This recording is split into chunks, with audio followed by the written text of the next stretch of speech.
Sides are switched. My name is Garry Chalk. I play Optimus Primal on the show Beast Wars. I am Scott McNeil.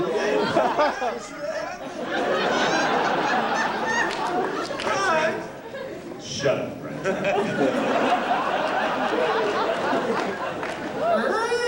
Lots of people out there today. I'm liking what I'm seeing. A lot of happy faces. Nice to have you here. Nice to be here. Thank you very much.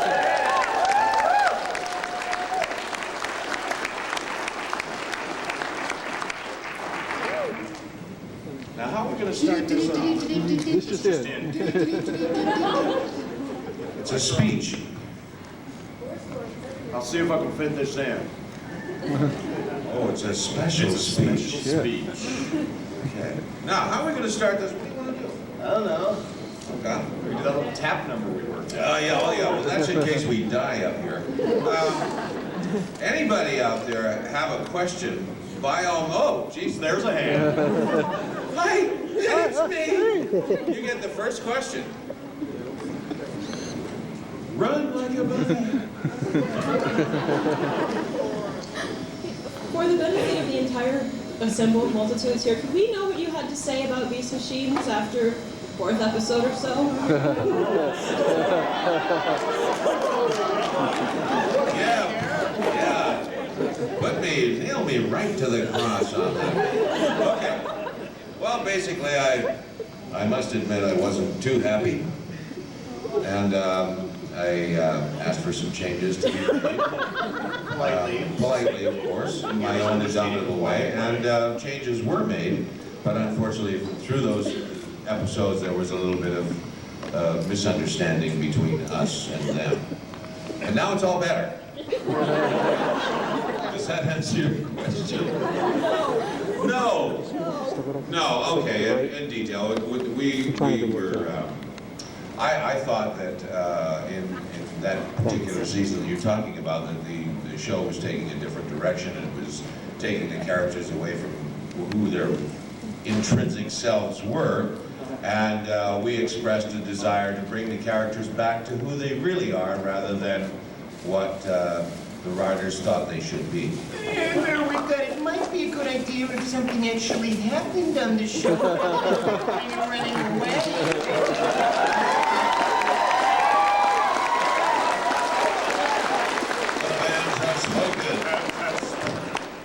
Yes, sir. Laster asked this question, and if you could in your character voices order food from McDonald's takeout, that would be great. I like 12 beef patties, special sauce, lettuce, cheese, pickles, onions on a sesame seed bun, a large Coca-Cola, a side of fries, and one of those delicious little fried apple pies. Thank you.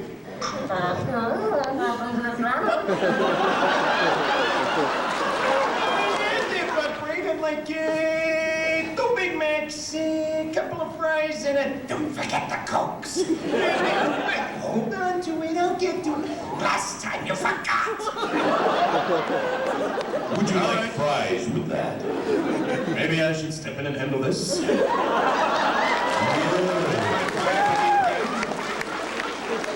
Clear the wax from your ears and listen. We'd like 2 Cokes, 2 cheeseburgers, and 2 small orders of fries.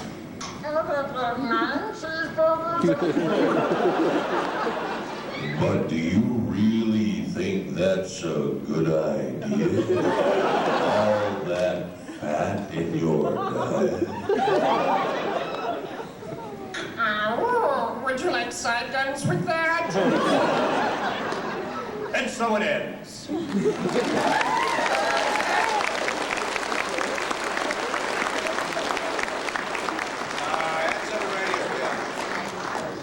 You. Hi there. Is there anything you can tell us about the dubbing work on the Robots in Disguise series? Are you guys involved in that in any way? You don't know, man. We're completely in the dark as far as robots in disguise is going. Rumor has it that we'll be doing it, and rumor has it says we won't. Nobody tells us nothing. We're mushrooms. I've heard, most of the rumors I've heard have been down here. I've heard Texas, I've heard Toronto. Utah.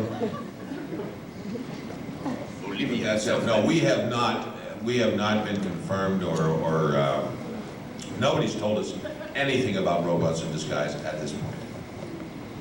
I had another question. I had way over here, right there. Oh yeah, okay. And then you way in the back. Could you, in a duo Maxwell's voice, yell out, "The Great Destroyer's back again"? Please. Shifting gears here. Because of course I'm in full Beast Boys mode. The Great Destroyer is back! But right now, I need some sleep. Yeah.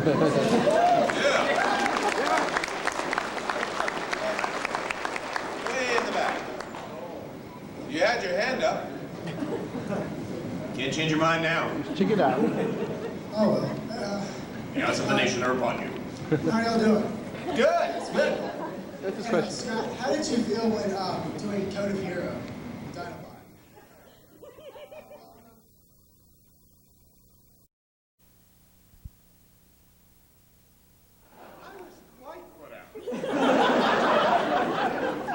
Okay, we made The it stupid part, this is really how dumb. Dinobot knew he was gonna die like 6 episodes before. Not to be. He saw it coming. I walked into it like, brick wall in the dark. Red shirt. Question for Scott here. During the Beast Machines second season, you developed a somewhat abrupt love interest in Botanica. How legitimate were you feeling that love interest while you were doing the voice acting? I've had my own theories on that, and I'm curious to hear your feedback. Excellent. Good question. This has got stumped. Biomechanical rat undergoing a severe personality shift and then falling in love with a plant. It was a little abrupt. I mean, again, because we don't get much advance notice on what's going on with the story. So, particularly in it was always a little bit of a okay, now what's happening here and where did this come from? I thought it was cool. It was like, give a little love interest, that's nice. I have her, she has roots, but we'll work it out. But it never really went anywhere. Unrequited love again. Right here, young one.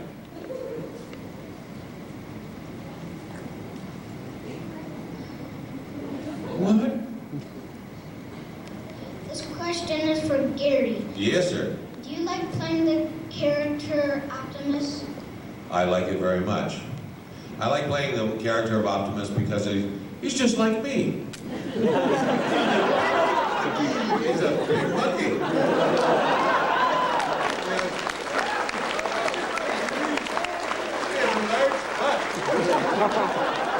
No, I really like the character because, usually the good guy in the show is kind of the boring guy. He's the guy who goes, "You guys are getting in trouble." He's the guy who goes, "He's a bad guy, we gotta put him down." And basically, it's a lot of fun to play with Rattrap, because Rattrap is the one who I sort of interact with the most, because he's sort of like that precocious kid that I've always wanted to keep alive. And it's kind of like art imitating life, somehow. As you see, Scott just woke up 10 minutes ago. Anyway, I really like playing the character. Yes, way over at the end. Yeah, that's you. White shirt. Testing. Okay. My question's for Garry. Yes.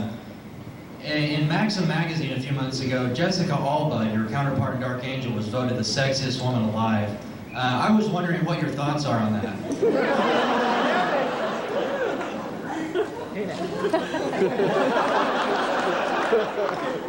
Well, Jessica Alba is the sexiest woman alive. But you know, this girl is not only beautiful, but she is such an incredible physical condition. I mean, not just slim, but she's like a rock. You shake hands with her, it's like shaking hands with a mannequin. Her body is so hard. And she's a really lovely gal. So I would say, yeah, you're right. She's a good-looking girl, but you work with her. She's no Venus torso. I must admit, Venus has that certain bon vivance that a lot of women just aspire to. I see an arm way over there in the back. Way in the back. Actually, there's two arms way in the back. Whoever stands up first. And the other person gets to go next. My God, the earth moved. Okay, this question's for Scott. How did you feel about the angstiness that Silverbolt got in season 2 of Beast Machines, and how did you feel about him being Jetstorm for a while? Well, the whole Jetstorm, thrust, which one is really good. Like I said before, we didn't know any more than anybody else did.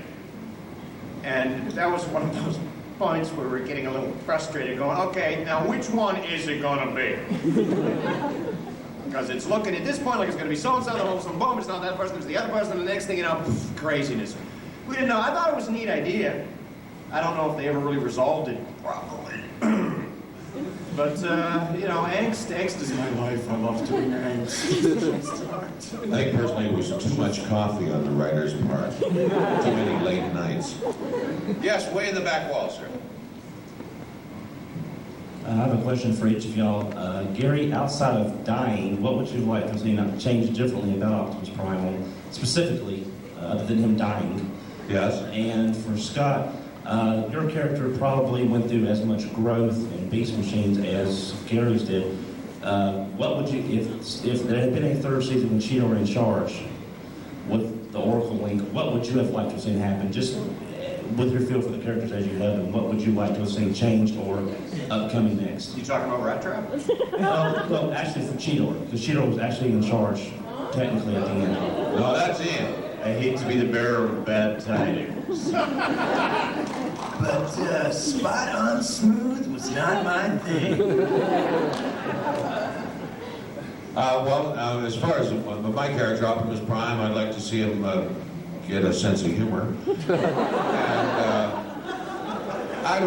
I'd have liked to have got to the point where the character could retire, because it just seems like, he's the oldest guy of the bunch, and he's always pushing and fighting and fighting. There's got to come a point in the story where they explore, other than that sort of psychobabble that was in there for those episodes you're talking in the third season, there must have been other places to go, other places to explore, rather than the home planet, than a return to the home planet. That's what I'd like to see. We have a tea time for the Prime Foursome. The Prime Foursome. Oh, sorry. Optimus retiring. Gotta go. Well, actually, we promised the other arm in the back. The other arm in the I see back. one over here. Where? Thank you. I have a question for both of you, kind of a two-parter, I guess, in a way. First off, last year, Ian Corlett told us about what he called the famous Coke incident. Mr. Chalk. Subject to this unique embellishment or not, but just wondering if we could get your, if there were any other hijinks that went on in the studio with the voice actors. And secondly, also, I'm sure both of you have been asked this before, but what were your particular inspirations, or at least that you drew, if not for your careers in particular, then just the characters that you've been called on to do in the Transformers world? Okay, to answer the first question, So because it's about me, what happened in the studio, and the Coca-Cola incident. I don't know how many of you are familiar with the Coca-Cola incident. Well, what happened was, sometimes you're required to do things like belch on cue. And I can sometimes do it, but when you need a long, extended one, it helps to drink a big can of Coca-Cola and just... Well, I drank this can of Coca-Cola just a bit too fast. And instead of turning into a big air bubble, it turned into a big foam bubble. So when I went to make the sound effect, What you hear on the tape is, it goes, okay, and this big thing of foam went all over my script, and I went like this, and it all went back.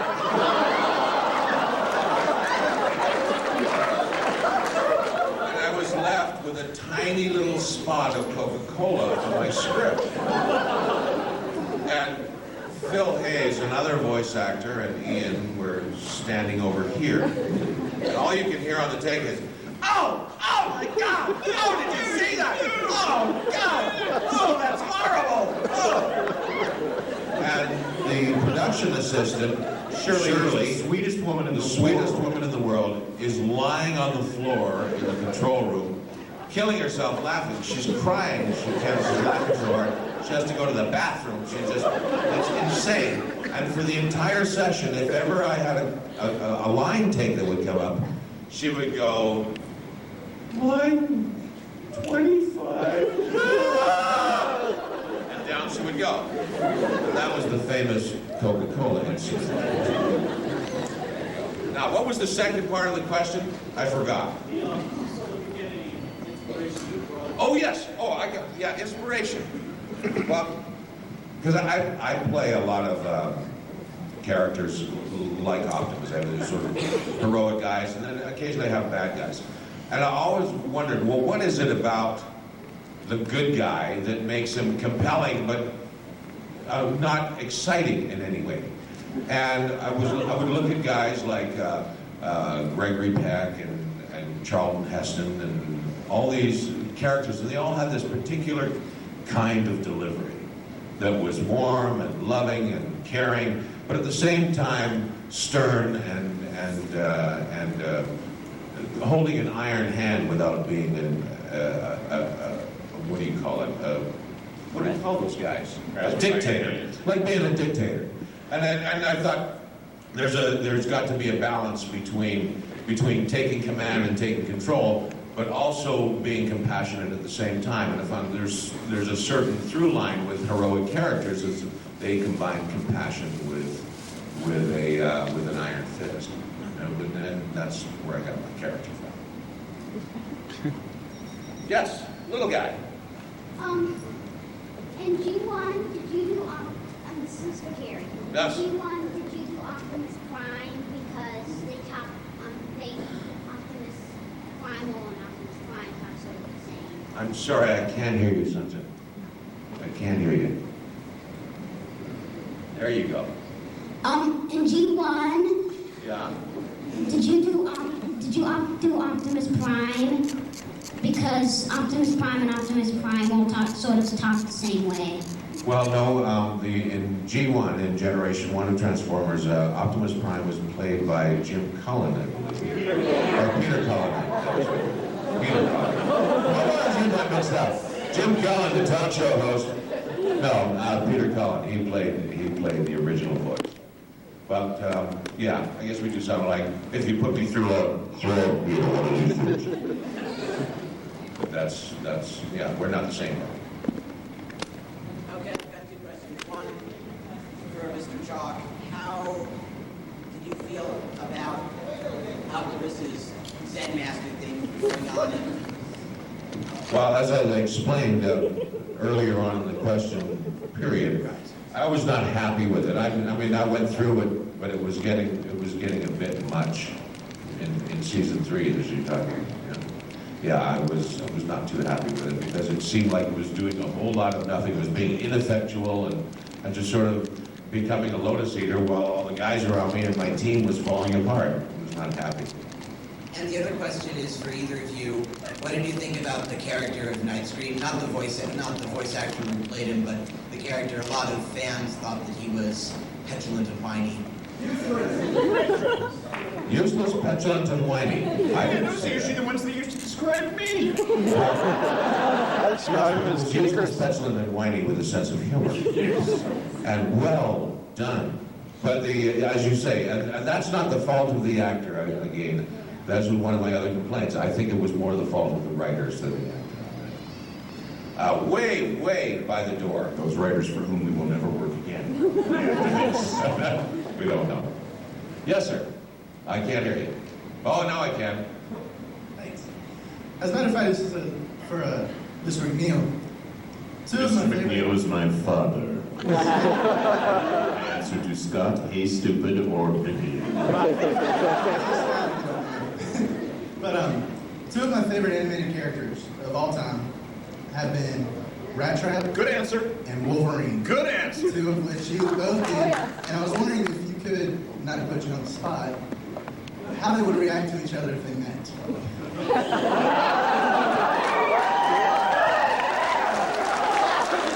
want to watch this one. I'll give you a visual.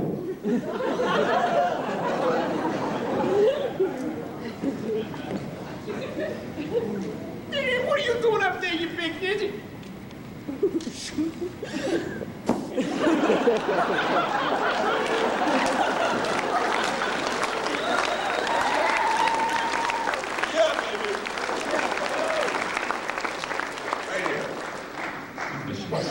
First, when it came time to record the voice tracks for the Beast Wars Transmetal video game about a year ago, how did that differ from recording the voice tracks for the show, if at all?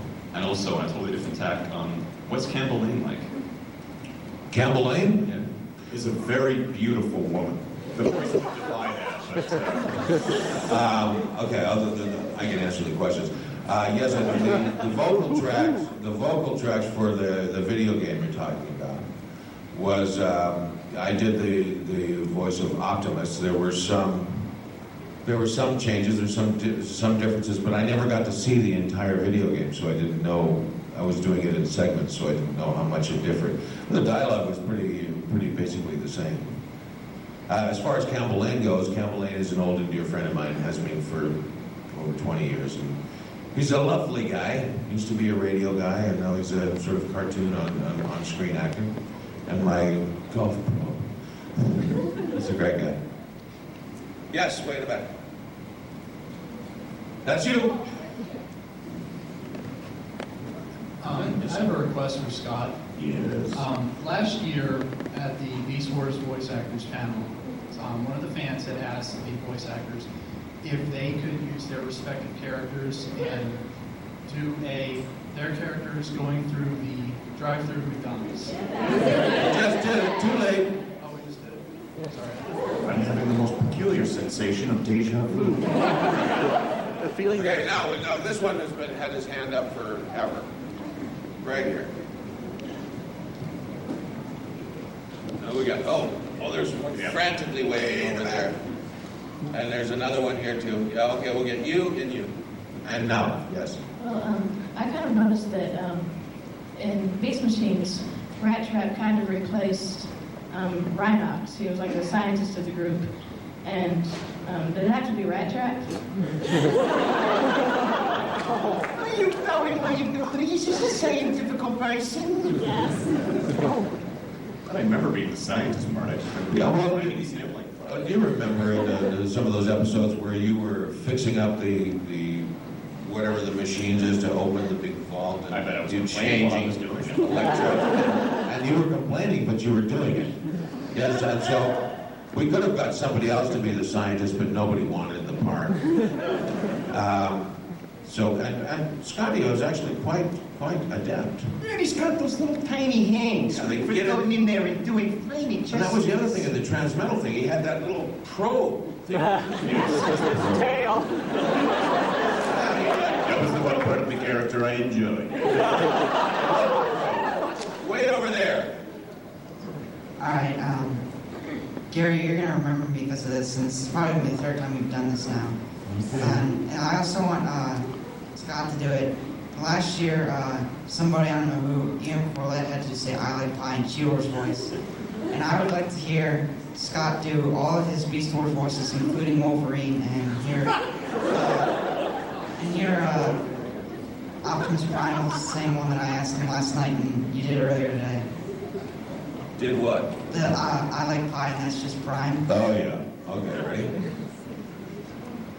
I like pie, and that's just Prime.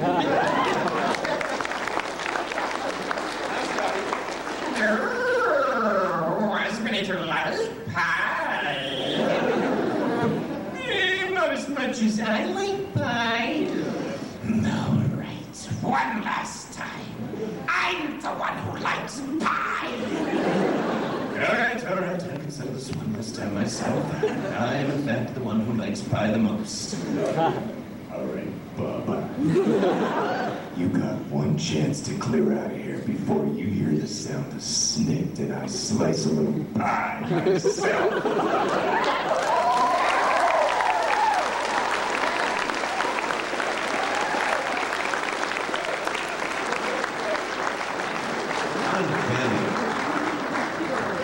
This is getting a little repetitive.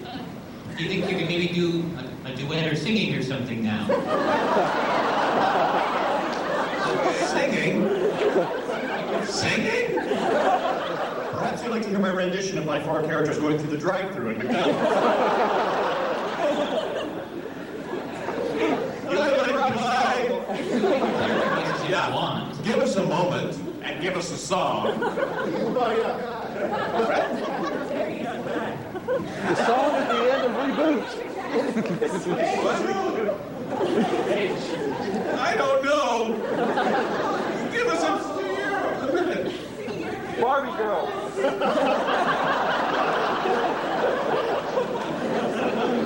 I'm a Barbie girl in my Barbie world.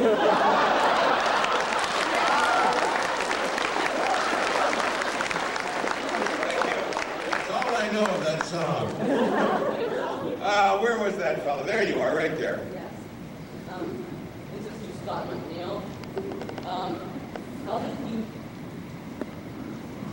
That's me. This is to Scott McNeil. How did you prepare for the role of Wolverine and the pressures that come with being a character that is quite old and, well, has a lot of fans and a lot of pressures to it? How did you prepare for that role, and how did you think of the voice and everything like that? You know, that's actually a really excellent question. I try not to think about it too much, honestly, because I wasn't really familiar with any of the previous versions of Wolverine. You know, I knew sort of what the character was all about. And so I just went in there and actually I played a couple of different things down, and they brought me back for one where they used the voice I'd originally used for Sabretooth, and they wanted to try that, and then they messed around with it. But I knew there was a lot going on, you know, like as soon as word found out, because stepping into a character like that that's so well established, in a way it was really neat, because it was just like way cool before you even started. People were saying, dude, man, you're Wolverine, man! And I'm like, yeah, man, but I haven't even started yet. You know, so the voice I kind of found my own way through, just because I knew he was, you know, that kind of just real laid back and, you know, don't mess with me sort of attitude. And I really did try not to think too much about, like, oh boy, there's a lot riding on this, because people are expecting, you know, people have certain, it's, you know, stepping into any well-known, you know, in fact, went on to play Stanley Kowalski in Streetcar Named Desire on Broadway to be like, well, he's no Marlon Brando, is he? So I just tried to kind of do it my way. And... I did it right.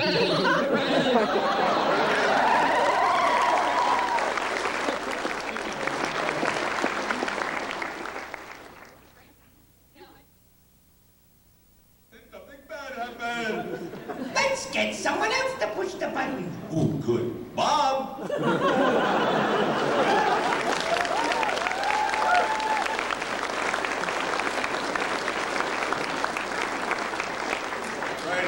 This is a request for Scott. Can you say what's up with Waspinator? That's a lot of W's and a lot of Z's. You know, wasps don't have that kind of a tongue.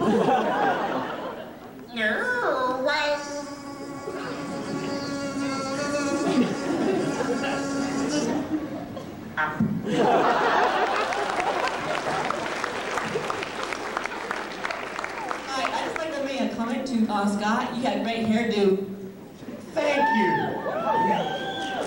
That should hopefully put to rest any Lorenzo Lamas rumor. Right here. And now there's a fellow way in the back too. Right after this, a fellow way in the back. Yeah? Can you say what's up in all your voices? All of them that I've ever done. Wait a minute, I have the list here. What's up? What's up? What's up? I don't understand this. What's up? Why don't you just say what's up? What's up?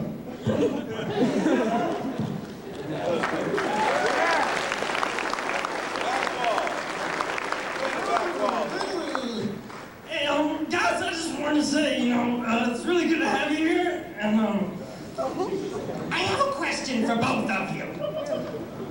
Being an aspiring voice actor... He's too good, he'll have to be destroyed. Ladies and gentlemen, Bobcat Broadway.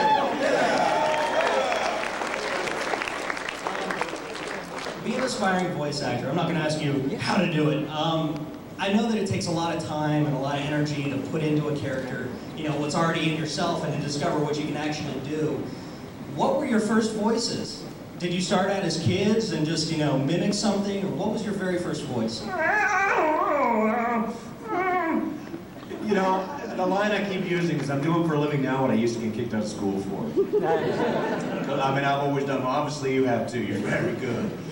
I've been playing around with voices and, letting the voices in my head come out sometimes. Playing around with it since I was a kid. It wasn't my original intention to be a voiceover actor. What was your first paid gig as a cartoon artist? My first paid gig as a cartoon artist, Gary, was The New Adventures of He-Man, starring Garry Chalk as He-Man, and myself as a bunch of other people. 88? 88. That was the first professional, because I had trained I was going to be a very serious actor and, do grand, serious things upon the stage. No. And then I ended up doing cartoons for a living, which is a lot more fun,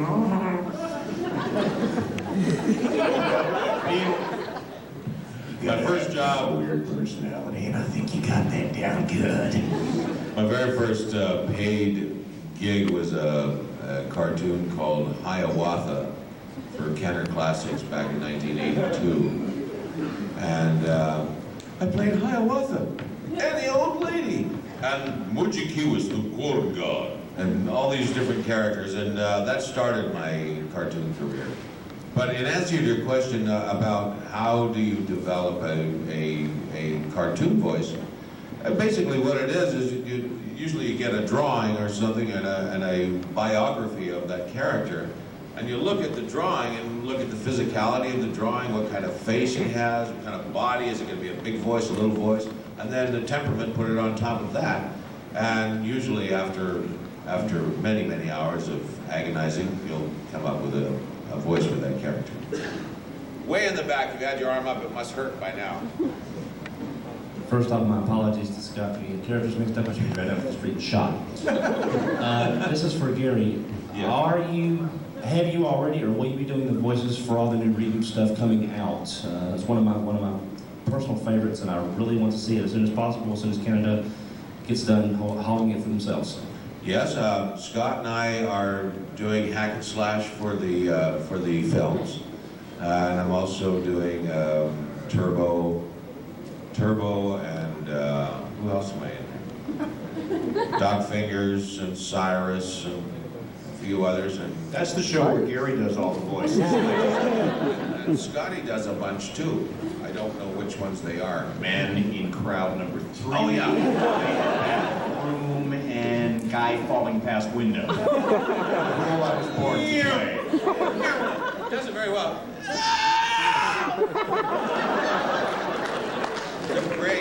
Great voice. He's going to win awards. Now, I know I'm missing somebody, but I can't tell. The guy with the video. I just spotted right before the guy. There's an arm attached to a hat and a pair of glasses. Okay. So reflecting beautifully and calling attention. Arm, hat, glasses, then black shirt behind arm with video. Go ahead. What's Waspinator doing in his spare time? No, Waspinator likes bowling.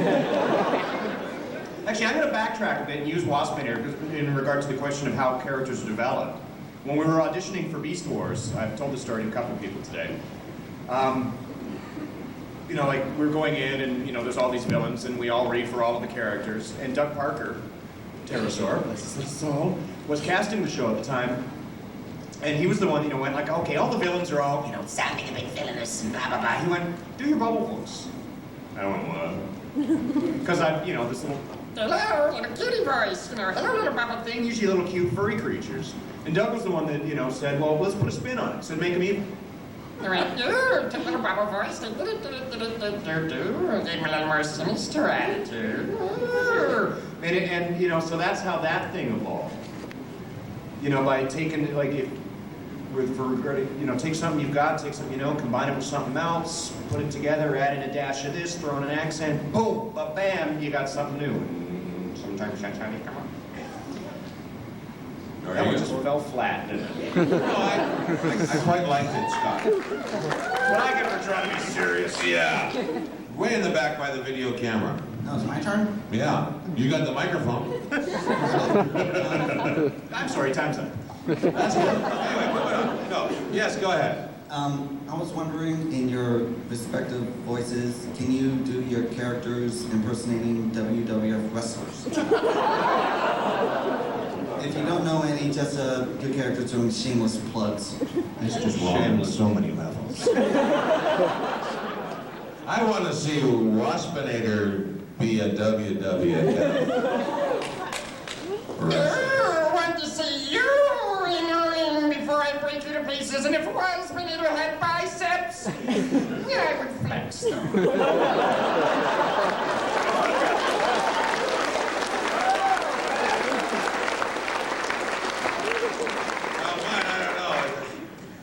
I'm coming for you, Sting! I'm gonna put you down! And with this huge butt on the back of my body, I will crush any opponent that comes my way, because I am a natural born killer! I don't see any reason for you to get so riled up. Sorry, I You're the lost my champion. I respect that, but it is my duty to kick your booty. I just made your booty. Duty.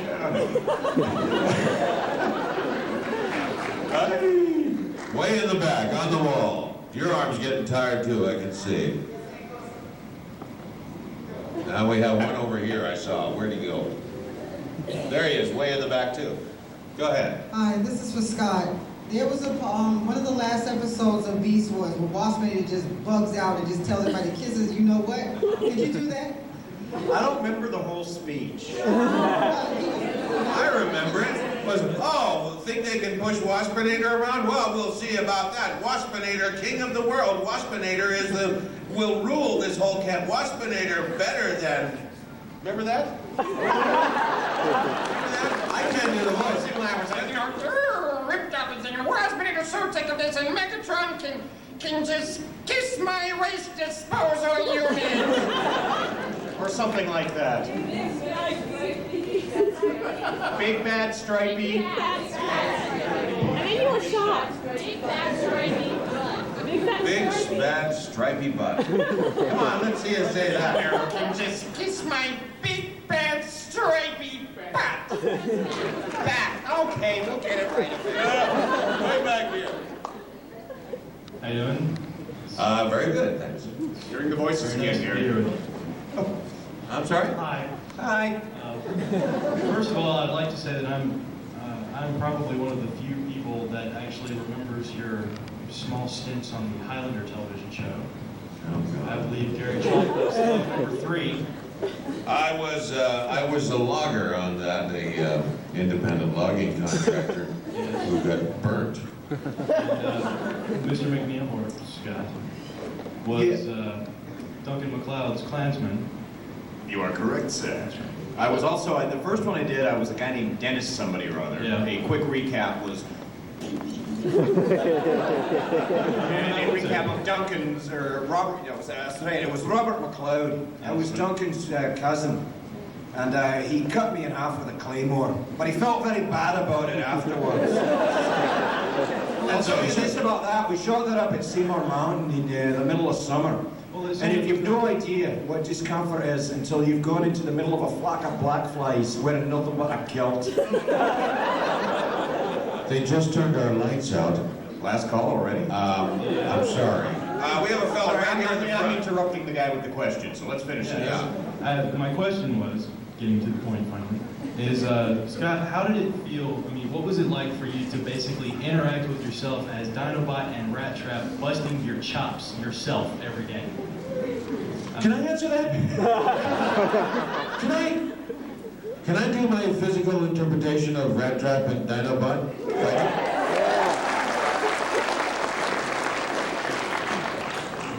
This is what it actually looked like.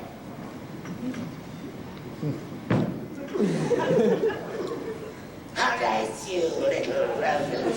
If you don't get out of my face, I will crush you. So what? And that's what it looked like all day.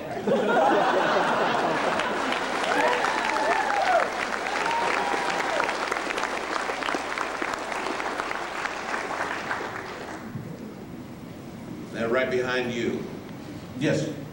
On the first 3 seasons of Beast Wars, like they would change characters from season to season. Could you comment like who changed voices? Like Air Razor disappeared and Tigertron disappeared in one season, and then the next season, 3rd season, there was the Stingray kite came in and Rampage. So how did that work with the voice actors? Well, either one of us can answer that. I'll answer one part of it. Just like in life, characters come and go. And Air Razor was gone. Tigertron went off to find himself and do whatever. And new characters are introduced, partially to keep the stories going and interesting, and partially to sell new toys. To sell new toys. I was going to let Scott say that, but he's so psychic. I interrupted myself. He interrupted himself. And yeah, I mean, it's the nature of, I mean, you can't keep, I mean, I suppose you could, which I would like, but, if you want to keep the story evolving and flowing, characters come in, sometimes it's a little shocking, like day 1, season 2, Scorponok and Pterosaur, dead. Where's the rest of my dialogue? No, that's it. Yeah, but I have a family. We don't care. It was a shock. Yes. Possibly more so for them. Were you yes? Okay, I've got a question for Scott McNeil now. Okay, who's talking? Me. Hi! Hi. Could we just hear Waspinator in an incredibly superior tone say, duh? Superior duh. This is what you want Waspinator to do. Duh. You want Waspinator to do this in front of the whole crowd. Yes. Well, We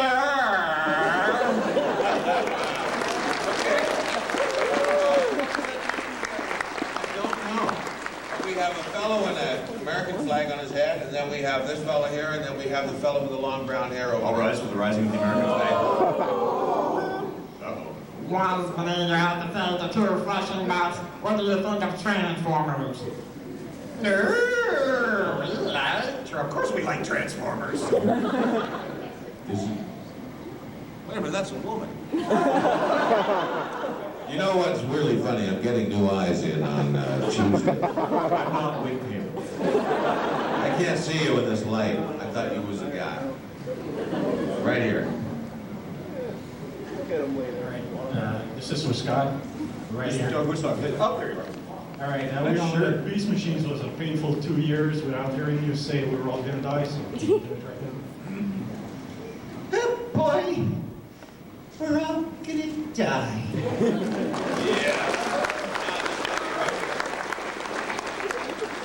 The worst faux pas of all my friends.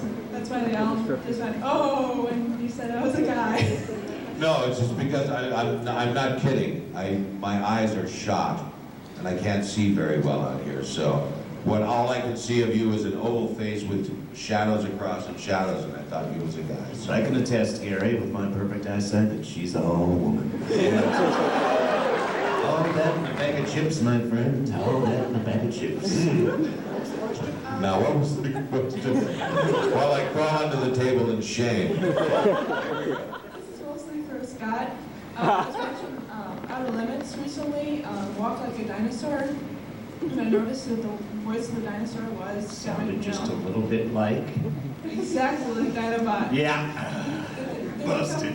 Did they come to you for that? No, actually, there was just a general call. They were auditioning for these characters, and I had, sort of a regular audition with it. And they wanted to play them very straight. I mean, that was their idea.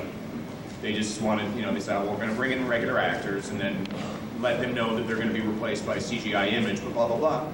And I went in there, and I just read it over, and I thought, gee, this all sounds very familiar to me.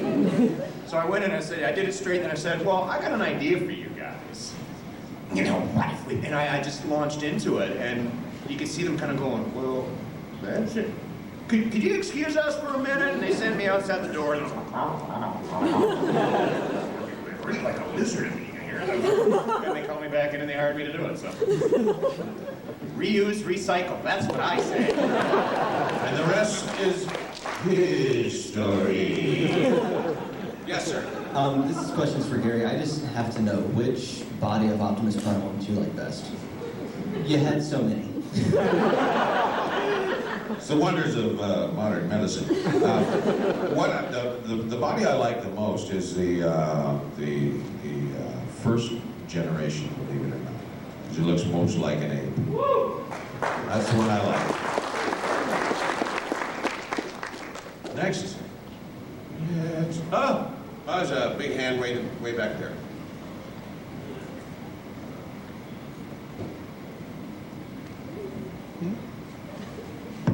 Oh, there it is. This question is for Garry. Yes, sir. Playing Optimus Prime, you were always very stoic, you always had straight thought. My question is, how did you feel about the episode that required you to go completely ape, you know what? Well, I remember that. I remember that episode because Optimus had gotten some kind of a bug or a virus and turned into an ape and turned into a wild man. Well, basically, it's just like it's an acting exercise. What would you do in a given situation if this had happened to you? What if all of a sudden you lost control of your civilized veneer, and you reach down inside yourself and find that black beast that lurks in everybody's heart, and pull it out, and you go, okay, now I'm going to be a bad guy. I bet it was fun. It was. I had the bestest time on that show. Hi, this question's for both of you. Have you ever just anytime, anywhere, just started bursting into one of your, voices and started talking to people because they made you mad like that? Let me think. What do you think, Scott? I'll tell you a story. In a great, huge shopping mall in Vancouver, a grocery store, I was there with my wife. This is the one that she just keeps shaking her head over. And it was crowded. It was really crowded. It was packed in there. And there was just too many people and crammed. She was a couple of aisles over. And I was stuck in this little traffic clot, trying to get through. Everybody's stuffed in there with their carts. And just and this is what my wife heard from a couple of aisles over. All of a sudden, get out of my way! Nobody saw me do it. Everybody moved.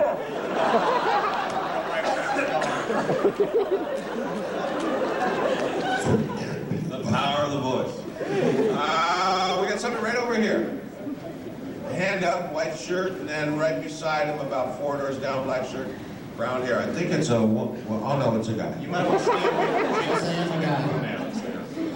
Garry? Yeah. 5 years ago, how did you feel playing a police detective wearing a kilt on sliders? One of those Scottish skirt things. Sliders. I'll never live it down. No, actually, it was quite fun because you know how hard it is to be an intimidating villain wearing a skirt? The idea behind the story was that they went into a parallel universe where J. Edgar Hoover became the president of America, and he became sort of a dictator, and he dictated that all police forces would wear kilts because everybody knows he was a cross-dresser. But, well, you know. So they made me wear a kilt. And the looks I got downtown and from my fellow cast members, because I don't have legs, I have tree trunks. They're saying, you know, you look kind of cute in a skirt. And it was quite an experience. But when I got mad, I really got mad because I was trying to compensate for the fact that I was wearing a skirt. Kilt. It was a kilt. It's a kilt. Damn it, it's no skirt. And it also had my favorite epithet of all time in that movie, and that was, "You are so un-American." That was my favorite line. Next question. This one's over in the front there. Oh yeah, we got some front row ones. And you have to stand up because I'm still trying to figure out the My t-shirts. shirt says Bobby Run Week Dinobot. And the back of it says Rat Jump. Okay. I have a question. Yes. What does it mean? Pardon me? Universal being. From the movie. Transformers. I am so out of the loop. It's the universal greatest. Now that I've embarrassed myself. I'm Garry, I'm female. My question to you is this. We all know that the ending of Beast Machines was not exactly what we really wanted for most of us. How would you have rewritten it if you were able to put the ending that you would have liked? Well, it's quite simple. I would have made Megatron about this big. And I'd have stuck him inside a little box and let him rule his own little world. And then move on to a different place, which had more fascinating backgrounds. That's what I'd do. And I'd also get Rattrap married to Botanica. Because despite the fact that she was a weed, she was pretty cool. You liked her.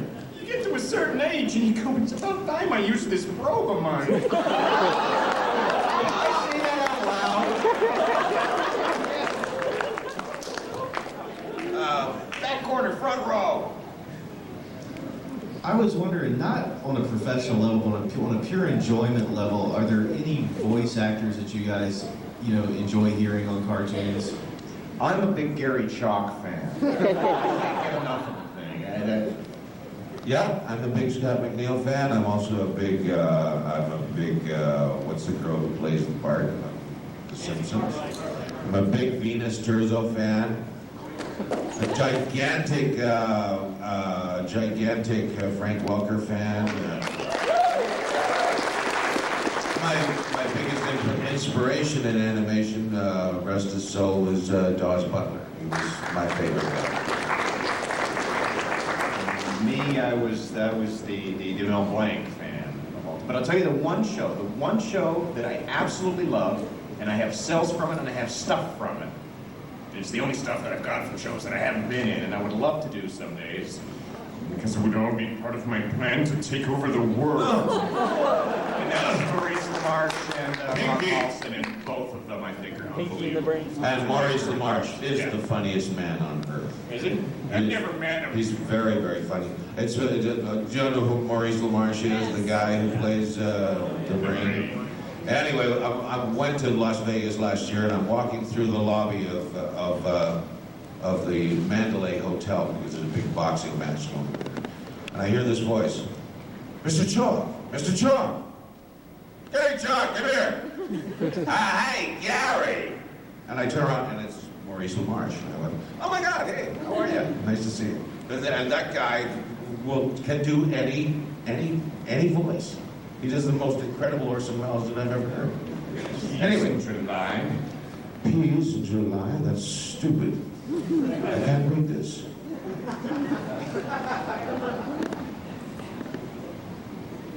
Oh, this is for Scott. Sing your favorite cartoon. Let's hear you sing the theme song on your voices.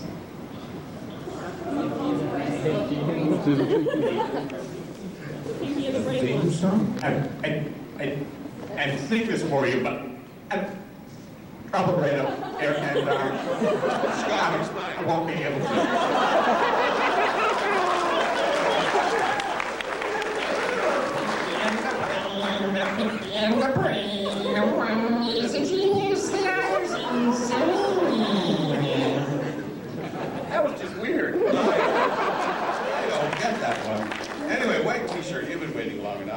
then we're gonna go back to the lady in the white hair way in the back.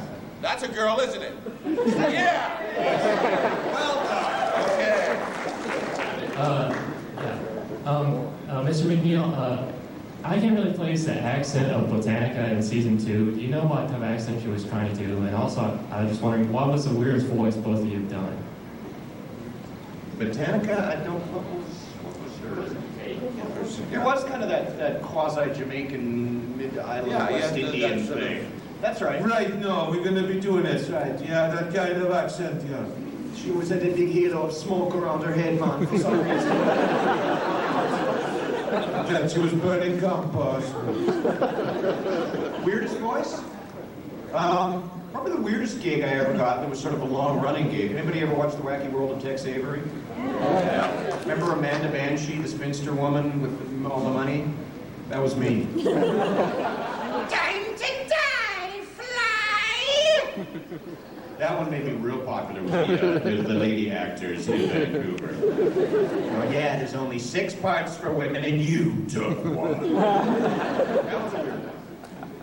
Weirdest one for me, or the voice that caused me the most was a character called King Hippo. Yeah. He used to go, oh, wait a minute, oh, I'm gonna get you in my wizard.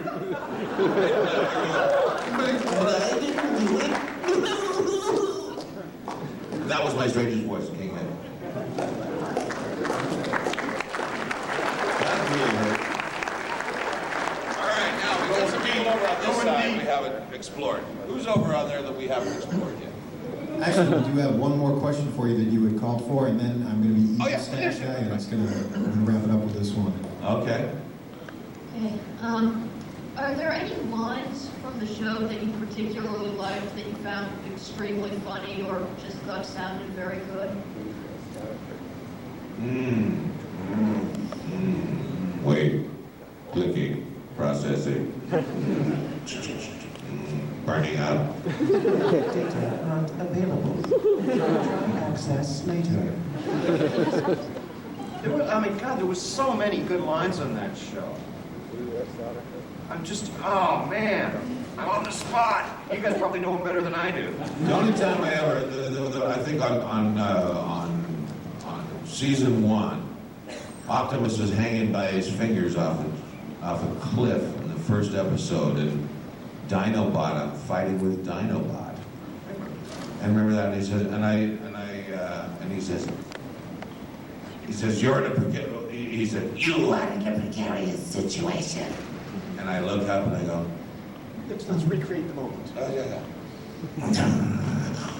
You are in a precarious situation.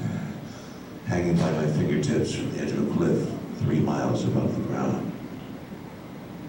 Oh, am I? Silly me.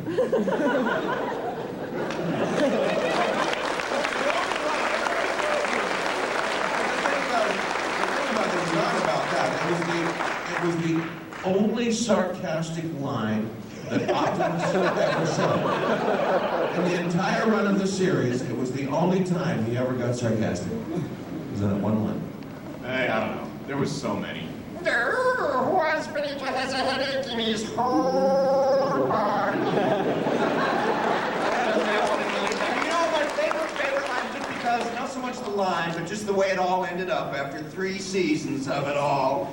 No, and constantly getting scratched and banged, and Waspinator not taking this anymore. Waspinator happy at last.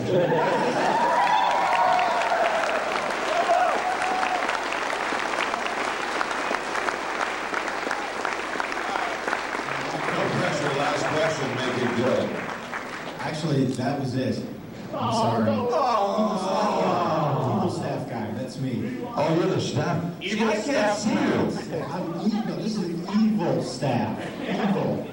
Evil staff. You have a special request since you gentlemen are about to be whisked off to a fabulous tour of the autograph room. We're going to ask that everybody stay seated, and you're going to be escorted by the very large man right there. Do not escape.